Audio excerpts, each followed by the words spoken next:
The Holocaust remains one of the darkest periods in human history, a systematic annihilation that claimed the lives of 6 million Jews, along with countless others deemed undesirable by the Nazi regime. Understanding the true impact of this atrocity requires more than a mere recounting of dates and figures. It necessitates a deep exploration into the personal narratives of those who endured the horrors. Personal accounts offer an invaluable lens through which the full magnitude of the Holocaust can be grasped. They reveal not only the physical suffering, but also the emotional and psychological toll on individuals and families. These stories add layers of humanity to historical data, transforming abstract numbers into vivid, relatable experiences. This narrative centers on a particular family's tragic journey, beginning with the author's grandparents, great-grandfather, great-uncle, and other relatives. They were herded from Munkacs through Kositz and ultimately to the infamous ramp at Auschwitz on May 26, 1944. The author's grandmother, Gizi, stands as the central figure in this account. Her story is not merely one of survival, but also one of profound resilience amidst unimaginable adversity. Gizi's journey underscores the brutality faced by millions. Upon arrival at Auschwitz, her husband and father were immediately sent to the gas chambers. Gizi and her brother Moshe were selected for slave labor, though only Gizi would survive the war. Her survival until 1946 succumbed largely to the after-effects of her ordeals, serves as a poignant reminder of the prolonged suffering that extended beyond the liberation of the camps. The author's family history offers a microcosm of the broader Jewish experience during the Holocaust. It also highlights the importance of preserving personal narratives. These accounts challenge us to confront the uncomfortable truths of history and ensure that the memories of those who perished and those who survived are honored and remembered. The journey to Auschwitz began on May 26, 1944, as the author's family, along with many other Jewish residents of Munkacs, were forcibly transported in cattle trains. The journey itself was harrowing. Families were crammed into overcrowded, unsanitary cars with little to no food or water for days. The psychological torment was palpable as fear and uncertainty loomed over everyone on board. Upon arrival at Auschwitz, a nightmarish scene awaited them. The selection process was swift and brutal.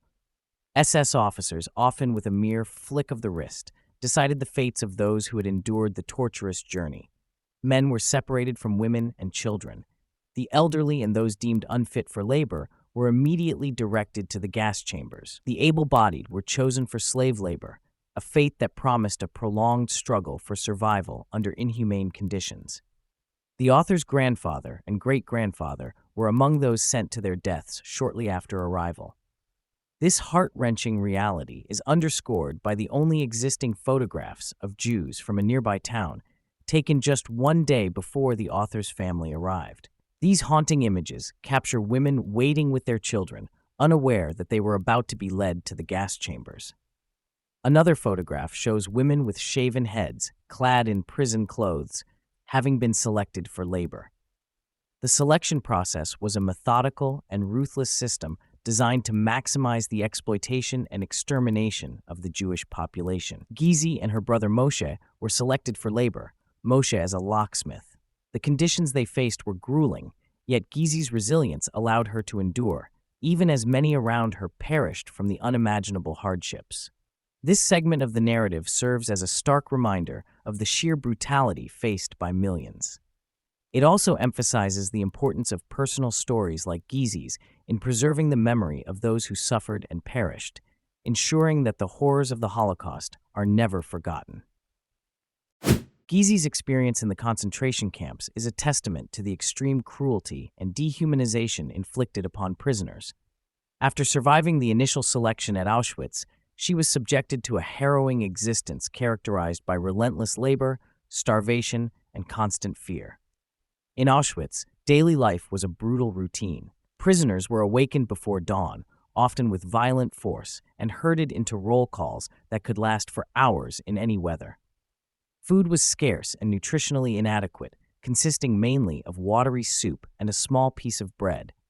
The meager rations left prisoners perpetually hungry and weakened, making the physically demanding labor all the more excruciating. Sanitation was non-existent, and disease was rampant, further contributing to the high mortality rates. From Auschwitz, Gizi was transferred to Ravensbruck, a notorious women's concentration camp. The conditions here were equally appalling.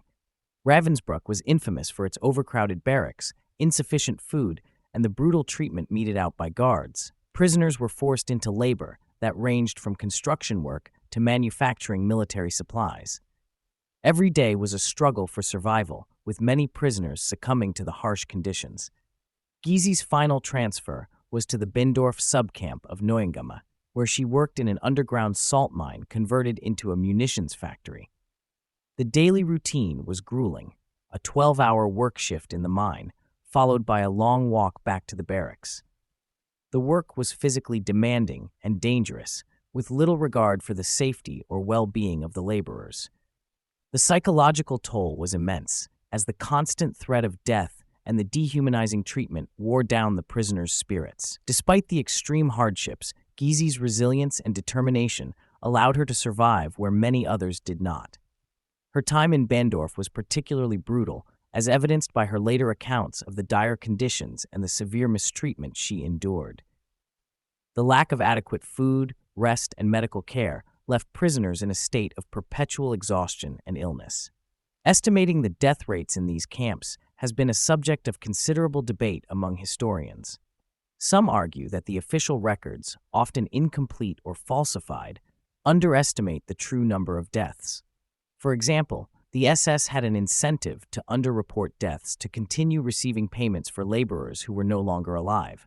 Additionally, the death rates do not account for those who perished during the harrowing transports between camps or shortly after liberation due to the severe aftereffects of their internment. Gizi's story, and those of countless others, highlights the importance of examining these methodologies critically. The true scale of the Holocaust's devastation may never be fully quantified, but personal narratives provide a crucial insight into the lived realities of those who suffered. They remind us of the human cost behind the statistics and the resilience of the human spirit in the face of unimaginable adversity. In the final days of the war, Gizi's ordeal took a dramatic turn. As the Allied forces closed in, the chaotic evacuation of concentration camps led to a series of forced marches and perilous transports. For Gizi, this meant enduring a grueling journey from Beendorf, marked by starvation, sickness, and the constant threat of death. However, amidst this turmoil, a glimmer of hope emerged. Gizi was among the fortunate prisoners rescued by the Swedish Red Cross, an operation largely orchestrated by Count Folke Bernadotte.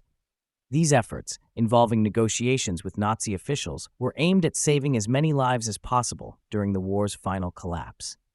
On May 5, 1945, Gizi, along with other survivors, was transported to Sweden in what became known as the White Trucks, a fleet of vehicles marked to signal their humanitarian mission. The move to Sweden marked the beginning of Gizi's physical recovery, but the psychological scars remained. In Landskrona, Sweden, she began to rebuild her life, though the memories of her lost family and the horrors she had witnessed haunted her. The emotional strain was immense, yet the knowledge that her daughter had survived provided a beacon of hope. The first letters exchanged between Gizi and her daughter were filled with raw emotion and relief. These letters, written with trembling hands, conveyed the profound joy of knowing that each had survived. Gizi's initial messages radiated gratitude and a fervent desire to reunite and start anew. However, the aftermath of the Holocaust presented numerous challenges. Rebuilding their lives in the post-war years was fraught with difficulties. The physical and psychological trauma endured by survivors like Gizi left lasting impacts. Moreover, the geopolitical landscape posed additional hurdles. The British administration of Mandate Palestine imposed strict immigration policies, preventing many Holocaust survivors from moving to what would soon become the State of Israel. This shattered Gizi's dream of resettling there. Eventually, Gizi secured passage to New York City, where she hoped to reunite with her daughter. However, this journey was not without its own set of obstacles. The process of obtaining the necessary documents and navigating the post-war immigration system was complex and often disheartening. Despite these challenges, Gizi's determination saw her through.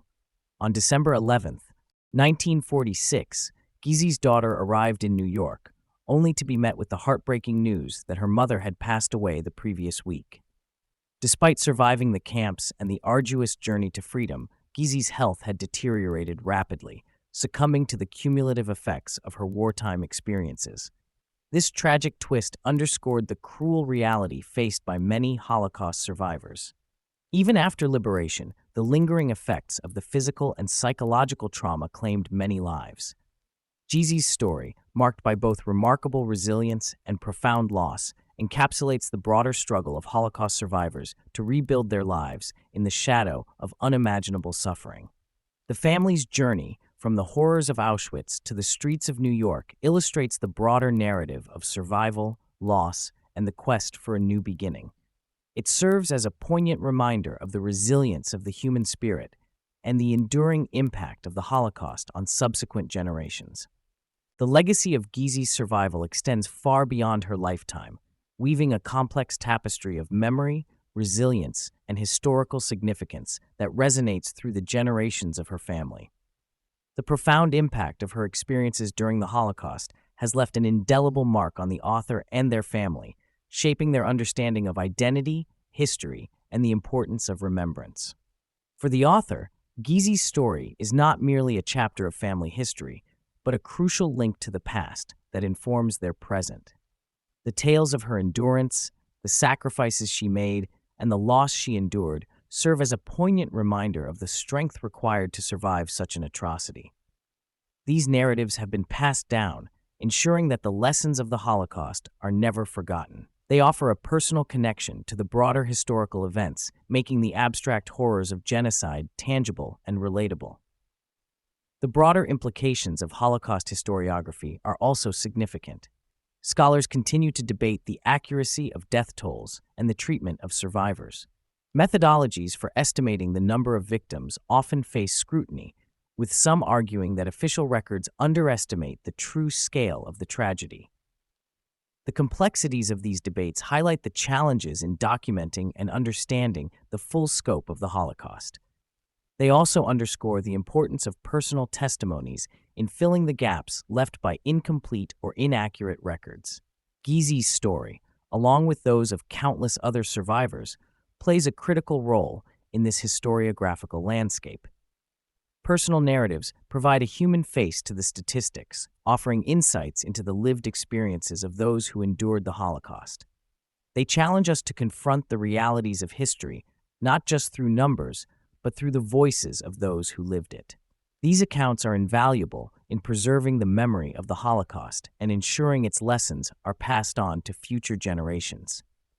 The preservation of these narratives carries profound personal and historical significance. For families like the authors, it means keeping the memory of their loved ones alive, honoring their suffering and resilience. It also serves as a form of resistance against denial and distortion of historical facts. By safeguarding these stories, we ensure that the atrocities of the Holocaust are neither forgotten nor repeated.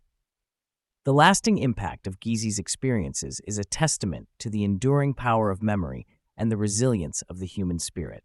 Her story, marked by unimaginable suffering and remarkable strength, serves as a beacon of hope and a reminder of the importance of bearing witness. It is through these personal narratives that we can truly understand the full impact of the Holocaust and continue to honor those who suffered and perished. In reflecting on Gizi's life and legacy, we are reminded of our collective responsibility to remember, educate, and advocate for a world free from hatred and genocide. The preservation of these stories is not just about honoring the past, but about shaping a more just and compassionate future.